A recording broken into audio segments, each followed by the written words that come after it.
Oke, langsung kita mulai ya. Nah, pertama-tama kita akan membahas apa itu senyawa organik dan senyawa anorganik. Nah, gini. Awalnya, senyawa organik didefinisikan sebagai senyawa yang berasal dari makhluk hidup. Jadi, tumbuhan, hewan, dan manusia itu tersusun atas senyawa organik. Sedangkan senyawa anorganik adalah senyawa yang tidak berasal dari makhluk hidup. Oke? Nah, kemudian Friedrich Vogler, seorang ahli kimia Jerman, pada tahun 1828 ternyata bisa mensintesis atau mengubah senyawa anorganik menjadi senyawa organik. Sehingga definisi senyawa organik yang awalnya adalah berasal dari makhluk hidup itu sedikit bergeser. Karena ternyata senyawa organik bisa dibuat dari senyawa anorganik, jadi tidak selalu berasal dari makhluk hidup. Nah, sehingga senyawa organik dan anorganik kemudian dibedakan berdasarkan sifat-sifatnya. Nah, sebelum kita bahas perbedaan sifat antara senyawa organik dan anorganik, berikut adalah komposisi dari senyawa organik. Komponen utama dari senyawa organik adalah atom C dan atom H. Ini yang wajib ada di senyawa-senyawa organik, dan yang tidak wajib ada yaitu komponen tambahan itu ada atom O, oksigen, terus halogen ya, FCl-BrI yang kita tahu sebagai halogen ya, fluorin, klorin, bromin, dan iodin.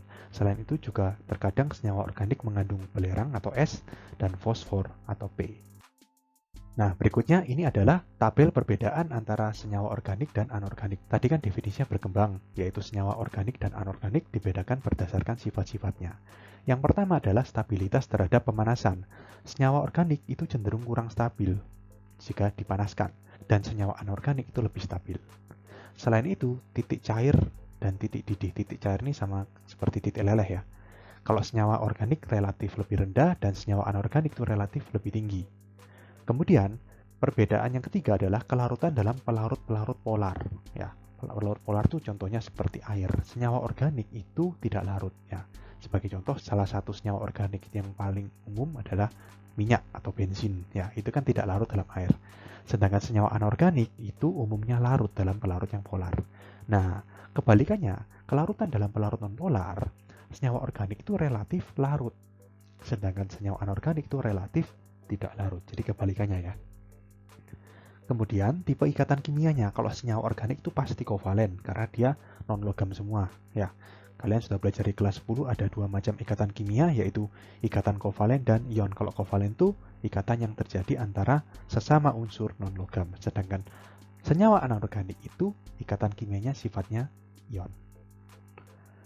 Yang terakhir adalah kereaktifannya. Senyawa organik itu relatif kurang reaktif kecuali pembakaran. Senyawa organik itu sangat mudah terbakar.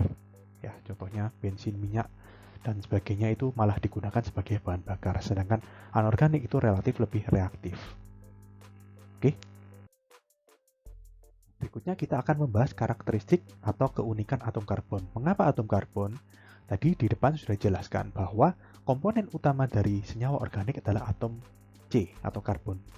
Di samping juga nanti ada hidrogen. Tapi karbon menjadi komponen yang paling utama, yang wajib ada di senyawa organik. Yang pertama, atom karbon jumlahnya sangat melimpah di alam. Yang kedua, karbon memiliki 4 elektron valensi.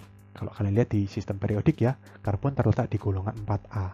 Di golongan 4A sehingga mempunyai 4 elektron valensi. Atau kalau kalian sudah belajar ya tentang lambang Lewis, maka lambang Lewis dari atom karbon adalah atom karbon di sini disertai dengan 4 elektron.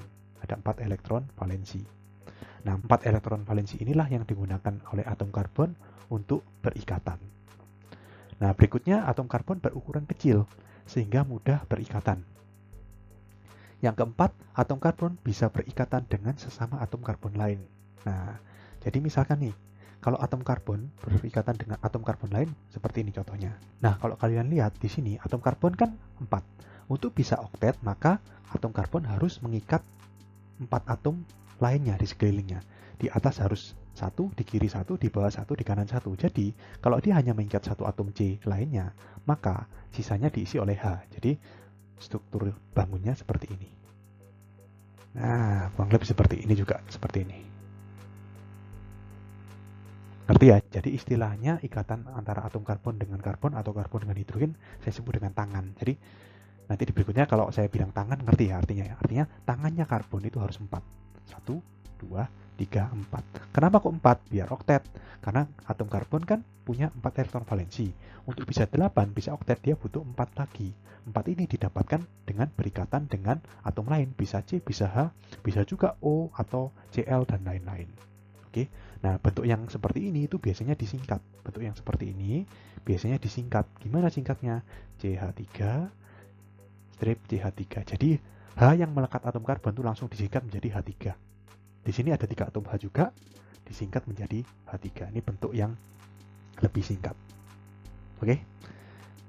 Keistimewaan berikutnya, atom karbon juga dapat membentuk ikatan kovalen yang rantai lurus dan melingkar. Nah, contoh yang di sebelah kanan ini, yang tadi saya berikan ini adalah yang rantai lurus. Kalau yang melingkar, nanti pelajarannya ada di kelas 12. Dan yang terakhir, atom karbon juga dapat membentuk ikatan rangkap 2 maupun rangkap 3. Ya, ikatan kovalen rangkap 2 dan kovalen rangkap 3 ini sudah dibahas di kelas 10 ya. Atom karbon pun juga bisa. Nah, kalau tunggal misalkan ini C. C ini menyumbang 1, ini menyumbang 1, kemudian dipakai bersama. Nah, ini berarti tunggal. Kalau rangkap berarti ini menyumbang 2, yang C sebelah kanan menyumbang 2, kemudian dipakai bersama. Ya, ini. Kalau rangkap 3, berarti setiap atom C menyumbang 3 elektron, dan atom C yang lainnya juga menyumbang 3 elektron, dan dipakai bersama-sama. Nah, jadi atom karbon bisa membentuk ikatan baik tunggal, rangkap 2, maupun rangkap 3. Oke? Nah, berikutnya ini ada beberapa jenis atom karbon. Yang pertama, atom karbon primer, kemudian atom karbon sekunder, yang ketiga atom karbon tersier, dan yang keempat atom karbon kuartener. Lambangnya dilambangkan sebagai 1 derajat, 2 derajat, 3 derajat, dan 4 derajat. Apa itu atom karbon primer? Atom karbon primer adalah atom karbon yang berikatan dengan satu atom karbon lainnya. Atom karbon sekunder adalah atom karbon yang berikatan dengan 2 atom karbon lainnya. Kemudian atom karbon tersier adalah atom karbon yang berikatan dengan 3 atom karbon lainnya. Dan yang terakhir, atom karbon kuartener adalah atom karbon yang berikatan dengan 4 atom karbon lainnya. Kita langsung ke contoh soal. Tentukan jumlah atom karbon primer, sekunder, tersier, dan kuartener dari senyawa berikut. Nah, senyawa yang digambarkan di sini ini sebenarnya adalah bentuk singkat. Kalau kalian masih bingung, ini bentuk panjangnya, bentuk ikatannya seperti apa? Saya coba jabarkan aja. Jadi di sini kan H3C pertama. H3C artinya C ini mengikat 3 atom H. Misalkan ke atas H, ke kiri H, ke bawah juga H. Kemudian ada CH2. Ini di sini C, H ke atas, dan H ke bawah. Dengan CH2 kan? Terus kemudian CH. C, H ke atas, di bawahnya kan CH3. Berarti C-nya mengikat 3 atom H yang bawah ini. Berarti H, terus H, terus H. Terus ke kanan ada C, ke atas CH3, berarti C, H, H, H. Ke kanan juga CH3, berarti C, H, H, H. Ke bawah juga CH3, C, H, H, H. Nah, di sini kalau kalian lihat, semua atom karbon itu tangannya 4. Ya, semua atom karbon tangannya 4. Jadi atom karbon yang pertama yang paling kiri ini, kan 4 tangannya ini. Dari 4 tangan ini, yang 3 berikatan dengan H, yang atas, yang kiri, dan yang bawah. Yang kanan berikatan dengan atom karbon yang kedua. Sedangkan atom karbon yang kedua ini punya 4 tangan juga. 2 tangan yang atas sama yang bawah berikatan dengan H, dan yang kiri dan kanan berikatan dengan C. Demikian seterusnya. Kalau kalian lihat di sini, seluruh atom C di sini memiliki 4 tangan totalnya. Nah, jadi gini. Kalau dia atom karbon primer, berarti berikatan dengan satu atom karbon lainnya. Kalau dari 4 tangan itu, 1 tangannya dipakai untuk berikatan dengan satu atom karbon lainnya, berarti 3 tangan sisanya berikatan dengan H. Jadi, cara mudahnya adalah kita lihat yang CH3 ini sudah pasti primer. Dia hanya berikatan dengan satu atom karbon lainnya. Jadi saya kasih tanda ya, atom karbon primer misalnya saya kasih warna biru di sini. Nah, ini primer. Ini primer. Ini primer. Ini primer. Ini primer. Ya, atom karbon yang ini hanya berikatan dengan atom karbon yang ini. Atom karbon yang ini juga hanya berikatan dengan atom karbon yang ini. Atom karbon yang ini sama-sama hanya berikatan dengan atom karbon yang ini. Ya, jadi hanya berikatan dengan satu atom karbon lainnya, sehingga 3 sisanya berikatan dengan H atau hidrogen. Itu cara gampang untuk menentukan dia primer. Tips lagi, atom karbon primer pasti terletak di ujung. Kalau di tengah, pastikan tangannya ke kiri mengikat C, ke kanan mengikat C, seperti ini. Yang ini malah 3, bahkan yang ini 4. Ya, oke. Sekarang kita ke atom karbon sekunder. Di sini atom karbon sekunder kita cari yang mengikat 2 atom C lainnya, yang mana? Yang ini. Mengikatnya ke kiri sama ke kanan. Ini adalah atom karbon sekunder. Kemudian atom karbon tersier yang mana? Yang ini, sebelahnya ini. Dia mengikat 3 atom C. Mana? Ke kiri, ke bawah, dan ke kanan. Yang ke atas dia memberi ikatan sama H. Untuk lebih jelasnya lihat di sini. Ini kan. Dan atom karbon yang ini, atom karbon kuartener, karena ke atas mengikat C, ke kiri mengikat C, ke bawah mengikat C, ke kanan mengikat C. Jadi tidak ada ruang lagi untuk H untuk berikatan. Jadi semua tangan C di sini terikat oleh atom karbon lainnya. Oke? Berarti di sini kita bisa simpulkan bahwa berapa jumlah atom karbon primer ada? 1, 2, 3, 4, 5 ya. Berapa atom karbon sekunder? Ada 1. Berapa atom karbon tersier? Ada 1. Berapa atom karbon kuartener? Ada 1. Oke, sampai sini jelas ya mengenai perbedaan antara atom karbon primer, sekunder, tersier, dan kuartener. Berikutnya kita ke penggolongan senyawa hidrokarbon. Nah, di sini penggolongan senyawa hidrokarbon yang pertama berdasarkan bentuk rantainya. Bentuk rantainya ada 3 macam, alifatik, alisiklik, dan aromatik. Alifatik ini apa? Alifatik ini yang rantai lurus.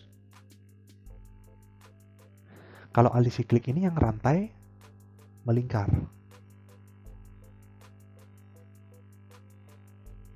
Nah, aromatik ini apa? Aromatik ini sama rantai melingkar, cuma di sini ada ikatan rangkap terkonjugasi. Apa itu ikatan rangkap terkonjugasi? Ikatan rangkapnya jadi selang-seling. Habis tunggal, rangkap.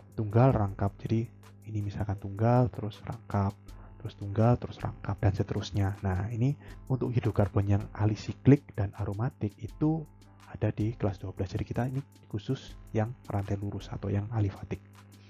Oke. Yang kedua berdasarkan jenis ikatannya. Ya, ini tadi sudah sedikit disinggung ya.